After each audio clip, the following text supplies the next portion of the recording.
Imaginez, vous êtes supporter de l'EM. Vous avez survécu au départ de Roberto De Zerbi en cours de saison. Vous avez gardé espoir malgré les désillusions en Ligue des Champions, malgré l'élimination en Coupe de France. Et là, on vous annonce l'arrivée d'Habib Beye, un homme du sérail, un homme qui connaît le football, un homme qui a fait briller le Red Star et qui, à Lens, avait commencé à montrer quelque chose. Vous vous dites, voilà, c'est reparti, l'EM va se réveiller. Et puis, rien. Ou plutôt si, pas rien. 3 victoires. Mais aussi 3 défaites. Et dimanche soir, une nouvelle soirée à oublier face au LOSC de Bruno Genesio. 2-1 dans le bruit assourdissant des sifflets de l'Orange Vélodrome. Des sifflets pas dirigés vers les joueurs. Pas vers l'arbitre. Vers Habib Beye lui-même. Voilà où en est l'EM en ce mois de mars 2025. Voilà la réalité crue d'un club qui attendait un électrochoc et qui semble, au contraire, s'enfoncer dans une crise sportive et mentale de plus en plus préoccupante. Alors aujourd'hui, on va tout décortiquer. Les chiffres, les choix tactiques, les individualités. Et surtout, on va se poser la question que tout Marseille se pose en ce moment. À quand les fêtes Habib Beye? Accrochez-vous. Ça va être dense. Commençons par les faits. Les chiffres froids. Parce qu'avant de parler de football, de tactique ou de psychologie, il y a une réalité mathématique qu'on ne peut pas ignorer. Depuis l'arrivée d'Habib Beye sur le banc de l'Olympique de Marseille, le bilan est le suivant, 3 victoires, 3 défaites. Autrement dit, une équipe qui gagne un match sur 2. Dans une course à la 2e place, voire à une qualification directe en Ligue des Champions, c'est clairement insuffisant. Et le pire dans tout ça? Ce n'est pas tant les défaites elles-mêmes, c'est la manière. C'est la nature de ces contre-performances qui inquiète. Contre le LOSC ce dimanche, lors de la 27e journée de Ligue 1, l'EM a pourtant semblé tenir le bon bout. Ethan Nwaneri, on reviendra sur lui, ouvre le score. Le Vélodrome y croit. Et puis, comme souvent depuis plusieurs semaines maintenant, les Marseillais s'effondrent. Ils concèdent l'égalisation. Puis la défaite.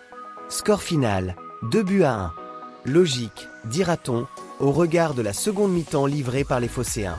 Mais ce qui est peut-être encore plus inquiétant, c'est le contexte dans lequel cette défaite survient. L'EM reste 3e de Ligue 1. Oui, 3e. Et il faut en grande partie remercier l'Olympique lyonnais, actuellement à l'arrêt, pour ça. Parce que sans la maladresse et les contre-performances des clubs concurrents, la situation serait encore plus alarmante. Et c'est là le vrai problème. L'EM est aujourd'hui plus dépendant de la maladresse adverse que maître de son propre destin. On est en mars. On approche du sprint final. Et l'Olympique de Marseille, club historique, club de passion, club qui se rêve toujours en conquérant de l'Europe, donne l'image d'une équipe qui subit, qui flotte, qui n'arrive pas à enchaîner. 3 victoires, 3 défaites. Ce n'est pas le bilan d'une équipe qui monte en puissance. C'est le bilan d'une équipe qui stagne, qui s'installe dans une médiocrité confortable. Et pour un club comme l'EM, c'est tout simplement inacceptable. Parlons maintenant du jeu en lui-même. Parce que les chiffres, c'est une chose. Mais ce qui se passe sur le terrain en est une autre. Et ce qu'on observe depuis plusieurs semaines à l'EM, c'est une équipe toujours aussi friable défensivement, et peu inspirée offensivement. Commençons par la défense. Ou plutôt, par ce qu'il en reste. L'EM encaisse des buts. Trop de buts. Et souvent de manière évitable. Face à Lille, l'égalisation de Thomas Meunier est symptomatique de tous les problèmes phocéens. Un manque de concentration, un positionnement approximatif et une organisation collective qui laisse à désirer. Ce n'est pas nouveau. C'est un problème structurel que Beye n'est pas encore parvenu à régler. Et au cœur de cette défense défaillante, il y a un nom qui revient. Leonardo Balerdi. L'Argentin, dépossédé de son brassard de capitaine, continue de livrer des prestations en dents de scie. Face aux Lillois, notre rédaction lui a accordé la note de 4 sur 10. 4. Pour un défenseur central censé être le patron de la charnière. Sa laxisme sur le but de Meunier est emblématique de ses sorties récentes. Des sautes de concentration à répétition, des interventions manquées, une autorité défensive inexistante. Et pourtant, Habib Beye continue de lui faire confiance. Pourquoi? C'est la question que tout le monde se pose. Comment justifier cette fidélité envers un joueur qui, semaine après semaine, prouve qu'il n'est pas au niveau requis pour une équipe qui vise l'Europe? C'est l'un des choix de Beye les plus discutés. Et on est loin d'avoir fini d'en parler. Passons à l'attaque. Et là, c'est une autre source d'interrogation. L'EM manque de tranchant, manque de créativité, manque de ce petit quelque chose qui fait la différence dans les 30 derniers mètres. Et dans ce contexte, la titularisation répétée de Pierre-Emerick Aubameyang pose de sérieuses questions. L'ancien attaquant de Arsenal et du Barça est méconnaissable, transparent, absent dans les zones décisives. Face aux Dogs, il a encore livré une prestation très insuffisante. Et pourtant, il était titulaire. Alors que dans le même temps, Amine Gouiri, l'une des rares satisfactions offensives récentes, et Igor Pexao semblent bien plus en forme, bien plus dangereux, bien plus capables d'apporter quelque chose de concret. On en revient toujours à la même question. Pourquoi Bale s'obstine-t-il à aligner des joueurs en méforme au détriment de ceux qui sont en confiance? Une défense trouée, une attaque stérile. Le cocktail parfait pour alimenter la frustration de tout un peuple marseillais. Et c'est là qu'on arrive au cœur du sujet. Parce qu'au-delà des résultats et des performances individuelles, ce sont les choix d'Habib Beye qui font le plus débat en ce moment. On l'a dit, Balerdi qui joue malgré ses erreurs à répétition. Aubameyang titulaire alors qu'il est clairement à côté de ses pompes. Mais le cas le plus emblématique de la gestion de Beye, c'est peut-être celui d'Ethan Nwaneri. Alors, Nwaneri. Pour ceux qui ne connaissent pas encore ce nom, accrochez-vous. Parce qu'on parle d'un phénomène. Un vrai. Prêté par Arsenal, estampillé comme l'un des plus grands espoirs du football anglais voire européen, le jeune homme de 19 ans est arrivé à Marseille avec l'étiquette du crack, avec tout le poids que ce mot représente. Et il le justifie, ce statut.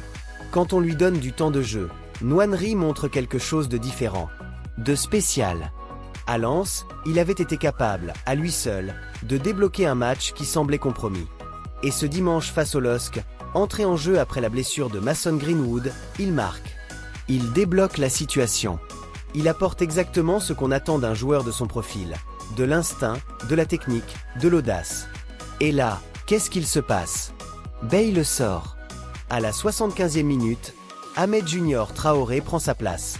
Pour les 15 dernières minutes. Alors que l'EM est accroché. Alors que l'EM a besoin d'un électrochoc. Alors que Nwaneri est le joueur le plus en vue sur le terrain. La question est simple, presque douloureuse tant elle paraît évidente. Pourquoi sortir le seul joueur capable de faire la différence? Pourquoi ne pas rappeler Aubameyang, transparent sur le banc, en laissant Gouiri jouer en faux neuf, et garder Nwaneri sur le terrain pour essayer d'aller chercher le match? Ce choix, beaucoup d'observateurs et de supporters ne le comprennent pas. Et franchement, difficile de leur donner tort. Dans la gestion des remplacements, dans la lecture du match, dans les ajustements tactiques en cours de partie, Habib Beye a de quoi dérouter. Et ce n'est pas la première fois que ce genre de décision fait débat depuis son arrivée. La gestion de Nwaneri, c'est peut-être le symbole le plus fort des problèmes actuels de Beye à l'EM. Tu as un joueur de talent, un joueur qui peut changer un match à lui seul. Et tu ne lui fais pas suffisamment confiance. Tu le titularises rarement, tu le fais entrer à des moments où l'équipe est en difficulté, et quand enfin il répond présent, tu le sors. C'est contre-productif. C'est difficile à justifier. Et ça commence à lasser. Il y a aussi la question du projet de jeu dans son ensemble. Parce que depuis l'arrivée de Beye, il est difficile d'identifier une vraie identité de jeu marseillaise. Quel est le système de Beye? Quelle est sa philosophie? Comment veut-il faire jouer son équipe? Aujourd'hui, les réponses sont floues. L'EM oscille entre différentes organisations, sans jamais vraiment trouver l'équilibre. Et cette instabilité, elle se voit, elle se ressent. Elle finit par miner la confiance des joueurs et des supporters. Et maintenant, parlons de l'après-match. Parce que la manière dont un entraîneur gère la communication après une défaite en dit souvent long sur son état d'esprit.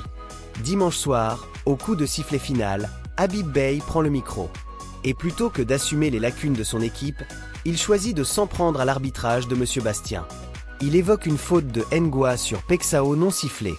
Il parle d'un geste de Haraldson sur Greenwood qu'il juge dangereux et violent. Il souligne que l'arbitre n'a sorti que des cartons jaunes sur des actions qui méritaient, selon lui, davantage. Ses mots sont clairs. M. Bastien a décidé de sortir que des cartons jaunes. Est-ce que l'arbitrage a eu son rôle dans cette rencontre? Probablement, oui. Les faits de jeu existent. Ils ont pu influencer le cours du match. C'est indéniable. Mais voilà le problème. Ce n'est pas ça qu'on attend d'un entraîneur après une défaite. On attend de la lucidité. On attend de l'autocritique. On attend qu'il parle de la seconde mi-temps catastrophique de son équipe. Qu'il explique pourquoi ses choix de remplacement n'ont pas fonctionné. qu'il assume la responsabilité d'une équipe incapable de contrôler un match après avoir ouvert le score. Au lieu de ça, l'arbitre. Toujours l'arbitre. Et quand on répète ce type de discours trop souvent, ça finit par passer pour de la fuite en avant, par manquer de crédibilité, par agacer les observateurs, les médias et surtout les supporters. Et justement, parlons des supporters. Parce que la scène la plus marquante de ce dimanche soir, elle n'est pas sur le terrain. Elle est dans les tribunes. Les sifflets du Vélodrome dirigés vers Habib Beye, vers leur propre entraîneur, vers l'homme que ce même public avait accueilli avec curiosité et espoir il y a quelques semaines à peine. Ce n'est pas anodin. À Marseille, le public siffle quand il est à bout, quand la patience est épuisée. Et là, visiblement, elle l'est. La gronde monte, la pression augmente, et Beye va devoir y répondre. D'autant que le contexte extrasportif ajoute de la tension. Le départ de Pablo Longoria, désormais officialisé, a créé un vide à la direction du club. Des réunions ont eu lieu entre la direction, les joueurs et les supporters pour tenter de calmer les tensions. Mais rien n'y fait. L'EM patine. L'EM déçoit. L'EM frustre. Alors, quelle est la suite? Quelle est la lumière au bout de ce tunnel? La bonne nouvelle dans tout ça, si on peut l'appeler comme ça, c'est que la trêve internationale arrive. Et elle arrive vraiment au meilleur des moments pour Habib Beye. 2 semaines sans match officiel. 2 semaines pour souffler, analyser, corriger, reconstruire. Parce que c'est ça dont l'EM a besoin en ce moment. Pas d'un miracle. Pas d'un transfert de dernière minute. Pas d'un discours motivant sorti du chapeau. L'EM a besoin de travail. De séances vidéo. De remise en question tactique. De conversations directes et sincères avec les joueurs. De décisions courageuses, oui, même si ça implique de remettre en question certains axiomes, certaines confiances. Beye va devoir trouver les bonnes réponses pendant cette trêve. Et les questions sont nombreuses. Comment résoudre les problèmes défensifs? Est-ce que Balerdi doit rester titulaire? Ou est-il temps de lui donner un signal fort et de le laisser sur le banc? Comment intégrer davantage Nwaneri dans le projet de jeu? Lui qui semble clairement être l'un des meilleurs joueurs de l'effectif quand on lui fait confiance. Faut-il oser mettre Aubameyang sur le banc pour de bon? Et construire l'attaque autour de Gouiri et Pexao? Et surtout, quel système tactique l'EM veut-il incarner pour finir cette saison? Quelle est l'identité de cette équipe? Quel est le football que Habib Beye veut produire à Marseille? Ce sont des questions fondamentales. Et elles n'ont pas encore de réponse claire. Parce qu'après la trêve, il n'y aura plus de temps pour tâtonner. Le 5 avril, l'EM se déplace à Monaco. Un match de la plus haute importance dans la course aux places européennes. Un match où les Phocéens n'auront pas le droit à l'erreur. Ou en tout cas, pas le droit à une nouvelle prestation aussi décevante que celle livrée face au LOSC. Monaco, c'est le rendez-vous. C'est là que Beye devra montrer qu'il a compris. Qu'il a travaillé. Qu'il a trouvé des solutions. Et si l'EM revient de la principauté avec les 3 points, avec une performance solide, avec des bases défensives enfin fiables et une attaque enfin tranchante, alors oui, peut-être qu'on pourra commencer à parler d'effet Beye. Mais si l'EM reproduit les mêmes erreurs, si les mêmes choix discutables se répètent, si la défense continue de s'effondrer au moindre coup dur, alors les questions sur l'avenir de Beye vont se poser avec une intensité encore plus grande. Parce qu'à Marseille, la patience a des limites. Et ces limites sont presque atteintes. Voilà. Vous savez tout. Vous avez la situation dans son ensemble. Résultat en demi-teinte. Défense friable. Attaque stérile. Choix tactique discutable. Gestion des talents comme Nwaneri questionné. Pression qui monte du côté des supporters. Et une trêve internationale qui doit servir de déclic ou de point de non-retour. L'Olympique de Marseille est un club trop grand, trop passionné, trop historique pour se contenter de cette médiocrité installée. Et Habib Beye, malgré tout le talent et la bonne volonté qu'on lui reconnaît, doit passer la vitesse supérieure. Maintenant. Pas dans 2 semaines. Pas en fin de saison. Maintenant. Le Vélodrome mérite mieux que des sifflets. Les supporters marseillais méritent mieux que des excuses sur l'arbitrage.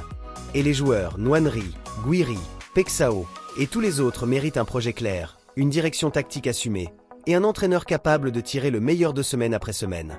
À vous maintenant. Est-ce que vous pensez qu'Habib Beye peut encore redresser la barre? Est-ce que la trêve internationale va changer quelque chose? Est-ce que Monaco, le 5 avril, sera le tournant tant attendu ou une déception de plus? Dites-le moi en commentaire. Si cette vidéo vous a plu, n'oubliez pas de laisser un pouce bleu. Et si vous ne vous êtes pas encore abonné, c'est le moment. Prendez soin de vous. Et comme toujours, allez le M.